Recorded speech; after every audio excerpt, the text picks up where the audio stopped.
नमस्कार, स्वदेशी न्यूज के खास कार्यक्रम में स्पेशल रिपोर्ट में मैं दीपेंद्र सिंह तंवर आप सभी का स्वागत करता हूं। आज की पहली खबर विनेश फोगाट को लेकर है। 2 दिन से लगातार विनेश फोगाट सोशल मीडिया और न्यूज मीडिया में छाई हुई है। उसका कारण है विनेश फोगाट को पेरिस ओलंपिक से डिस्क्वालीफाई कर दिया गया और 100 ग्राम वजन उनका ज्यादा पाया गया। विनेश फोगाट फाइनल तक पहुंच गई थी, लेकिन जब उनका वजन किया गया तो 100 ग्राम उनका वजन ज्यादा पाया गया। 50 किलोग्राम भार वर्ग में वो खेल रही थी और उसके बाद में ये नतीजा आने के बाद विनेश फोगाट ने आज पोस्ट किया है सोशल मीडिया पर और उन्होंने कहा है कि वो कुश्ती को अलविदा कह रही है, कुश्ती उन्होंने छोड़ दी है। वो लिखती हैं कि कुश्ती जीत गई और वो हार गई। उन्होंने सबसे माफी मांगी। उन्होंने कहा कि उनकी हिम्मत अब टूट गई है, आगे उनमें हिम्मत नहीं है लड़ने की और वो कुश्ती को अलविदा कह रही हैं।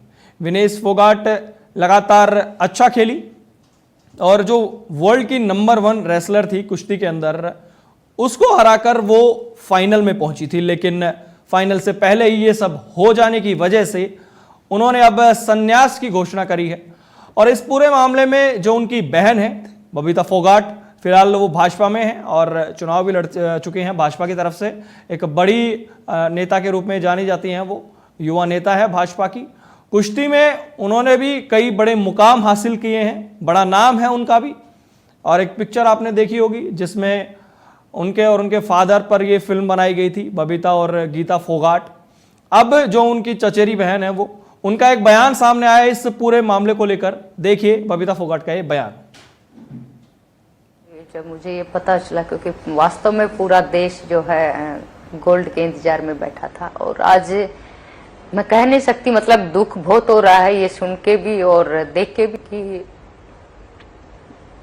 देश के लिए एक मेडल तो पक्का था। और आज एक कहावत सुनी थी कि भगवान परोस के भी छीन लेता है, तो आज कहीं ना कहीं उस कहावत को आंखों के सामने देखे हैं तो ऐसे बिलीव भी नहीं हो पा रहा कि ये क्या हो गया।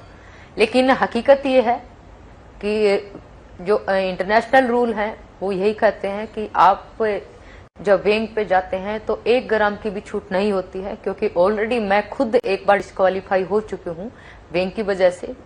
तो रूल सबके लिए बराबर थे और मैं मानती हूँ कि विनेश ने भी पूरा प्रयास किया है।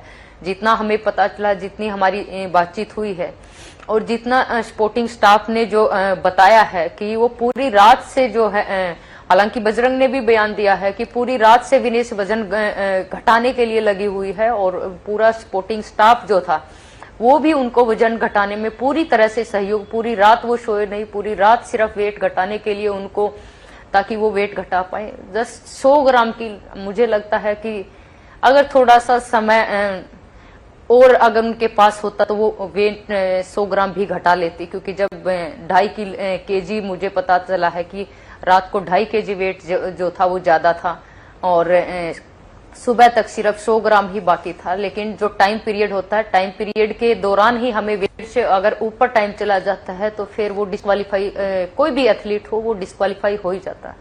तो मैं मानती हूँ कि ये लापरवाही तो नहीं कह सकते, लेकिन हर किसी ने अपना प्रयास का, विनेश ने भी अपना प्रयास किया है, लेकिन उसकी हेल्थ को भी देखते हुए बहुत सारी चीजें उनको हेल्प की, क्योंकि ऑलरेडी उनको इतनी सारी इंजरी थी और उनको हेड की भी काफी सीरियस इंजरी पहले हो चुकी है। तो हेल्थ के साथ भी मतलब गलत नहीं कर सकते थे। विनेश को भी उसकी हेल्थ का भी ध्यान रखना था और वेट भी लूज करना था। दोनों कॉम्बिनेशन के साथ उन्होंने अपना प्रयास किया। विनेश ने भी बहुत प्रयास किया है और जो स्टाफ था उसने भी बहुत प्रयास किया है। लेकिन मैं मानती हूँ कि आज बैड लक था विनेश के लिए भी और सभी देशवासियों के लिए भी। कहीं ना कहीं हम मानते हैं कि आज ये बैड लक था।